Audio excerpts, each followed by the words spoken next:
Hello, my name is Donata Eigenseher, and I want to talk about something very special and something very important.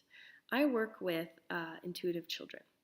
So, kids that can see things before they happen, kids that can speak to spirit, kids that can feel other people's emotion. These are the types of kids that I work with. They're brilliant. I love them. I love working with their parents and the braveness and confidence that their parents have in actually helping their child have these experiences or explore these experiences instead of labeling everything. But anyway, so today what I want to talk about is emotions and kids. And the reason I want to talk about this is because we really don't have the training to embrace emotions.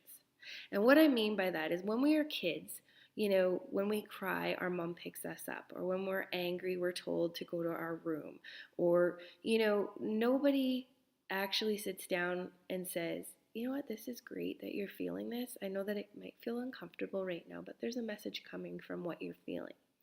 And the idea of teaching kids that every emotion is a good thing. Every single emotion is a message. It's a message to help us go in a direction that we're meant to go, or to help us understand something that maybe we're not seeing, or to understand something that's going on in our body that maybe we don't want to acknowledge. This is what emotions do. And I want to talk about my class last night because we had my kids' intuition development class, and I had a little girl in the class. She's probably about 7 or 8, and we were doing this activity where I would get the kids to pull a card from the deck, and they weren't allowed to look at it. They had to pull the card, put it in their hands, and then they had to tell me what they saw. So they had to go into their imagination, and I wanted them to tell me everything they could see, smell, taste, everything. So, for example, one child would pull a card, put it in their hand, and I see flowers, I see grass, I see an angel, I see the color white, I see the shape of a triangle. And they would just go, go, go, and go until they couldn't go anymore.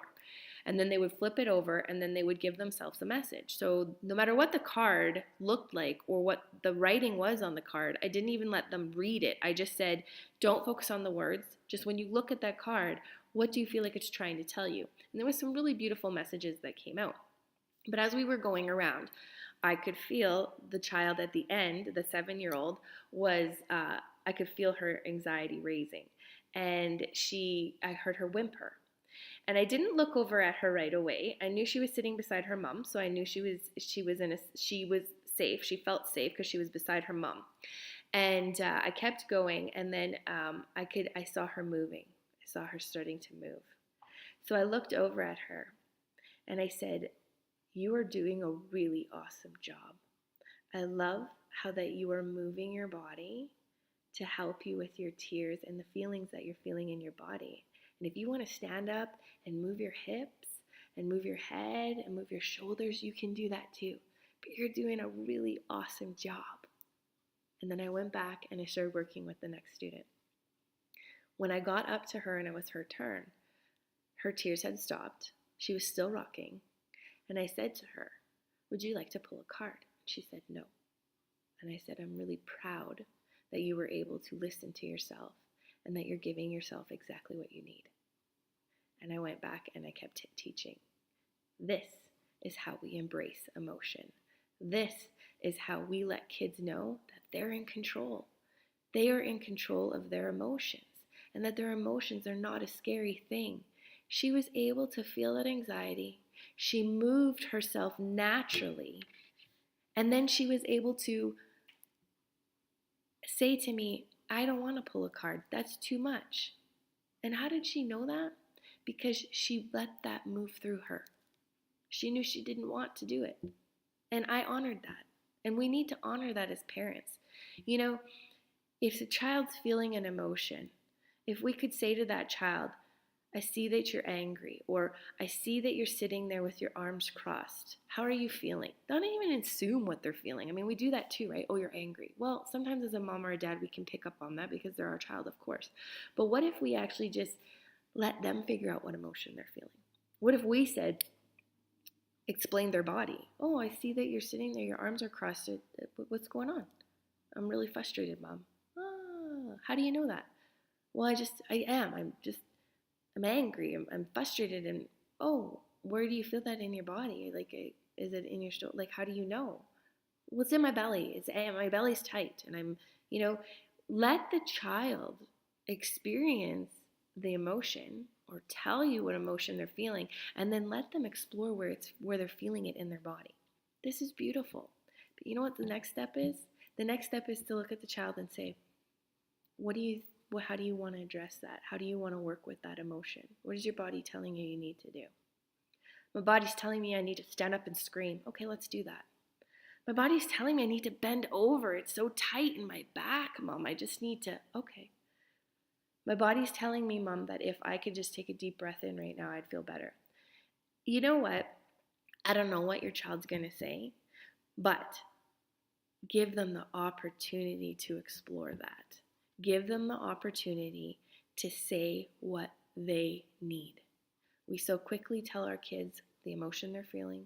We so quickly tell them what we think is best for them and how they should control that or deal with it. That's not them being in control. That's us being in control. So do yourself a favor.